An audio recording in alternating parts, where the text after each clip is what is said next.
Hello everyone. In this video, we will be learning about the different approaches for developing a management information system.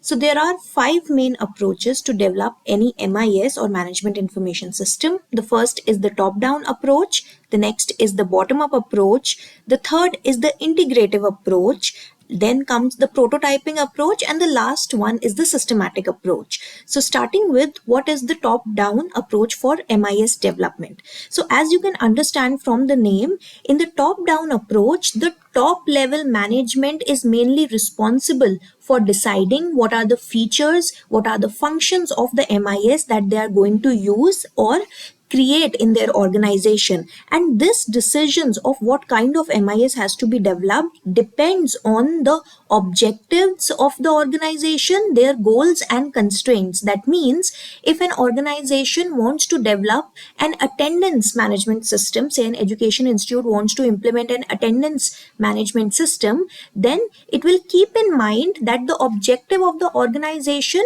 is to impart education to ensure that students are getting the correct amount of classes that covers their subject course, and the goal is to make the students ready for their future so that they can become entrepreneurs, they can gain their jobs or whatever they aspire to be. And the constraints for that organization can be the resources that they have, the amount of investment that they have.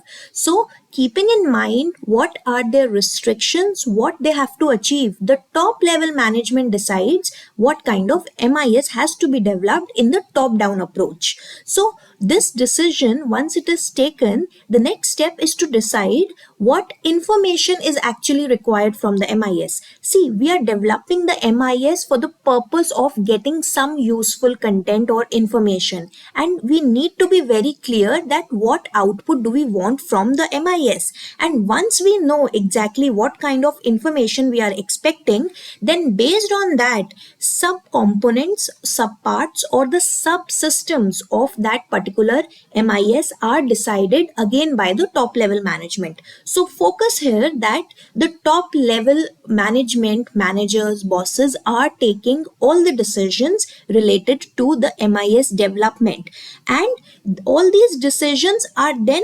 communicated to the managers and employees present at lower and middle level of the organization. So managers that are present at other levels than the top level management, the middle level management, the lower level management, they have very little say and contribution in the development of the MIS when the top down approach is followed. Now, in contrast to the top-down approach, the second approach, which is the bottom-up approach, it mainly gives focus on the middle and lower level management, their decisions and requirements. So, the middle and lower level managers decide what features and functions do they want, what kind of subsystems or sub-components have to be developed in an MIS so that their needs are fulfilled, they are able to work. So for example, if a faculty member has to allocate or has to make an MIS for the attendance, then the faculty member will tell the requirements about the attendance management system on his or her behalf to the HOD. In the top-down approach, the HOD, the deans or the chancellors were taking all the decisions and communicating to the faculty member what has to be done. Now, if the bottom-up approach is followed, the order will go from the bottom level of the organization to the upper level. So in this scenario, in this example, each faculty member will tell their requirements, what kind of modules or subparts they want. One part should have a login system that accepts the username and password and then allows valid faculty members to enter the attendance. Then there should be another subsystem that allows the faculty member to actually put the attendance on the MIS, and another subsystem should be there that actually calculates the percentage of the student, the attendance percentage, and whether he or she should be allowed to sit in the exams or not. So all these requirements of the middle and lower level management are then converted into the information that is required. So basically the top and the middle level and the lower level management decides what functions and features of the MIS should exist. Then for each subsystem they decide what output do they want, and then when all this is decided, all these subsystems are created and combined together to form a single MIS. So in the top-down approach, we were creating all these subsystems, but the top level management was deciding and telling it to the lower and middle level management. But in the bottom-up approach, the lower and middle level management are creating the subsystems, then integrating them together to form a single MIS. Now, the requirements of the middle and lower level management are met in this particular scenario. But since there can be some additional requirements that the top level management has, say for example, a single faculty member would only be interested in putting the attendance of his or her subject or course, but the HOD would be interested in seeing the attendance of all the courses and even all the programs that are running under him. So there will be some additional subsystems and components that need to be added to the subsystems that have been told by the lower and middle level management. So if there are additional requirements of the top level management, those additional components are also added along with all other subsystems, and they are integrated together to form the MIS. And in this bottom-up approach, the top level management is only involved at the later development stages of the MIS as compared to the top-down approach. Okay, so this was the first two approaches. Now coming to the third approach, which is the integrative approach.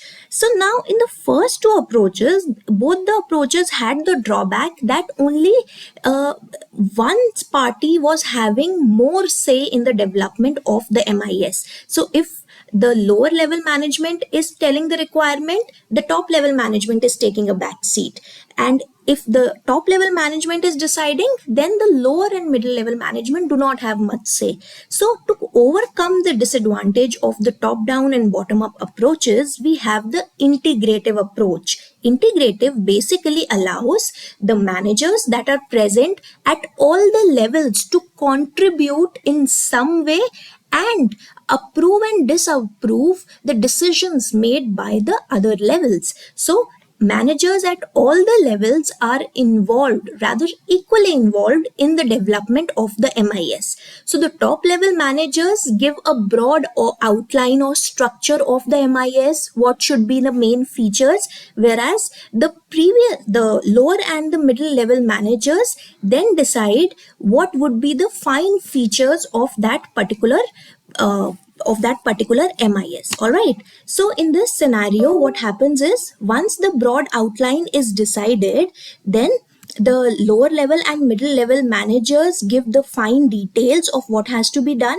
If further changes are required, then in that scenario, the suggestions of the lower and the middle level are then given back to the top level managers. Then they approve those changes and this cycle continues. So we can say that the process that is followed in the integrative approach is that the MIS model is created first by the top level management. They decide the broad structure.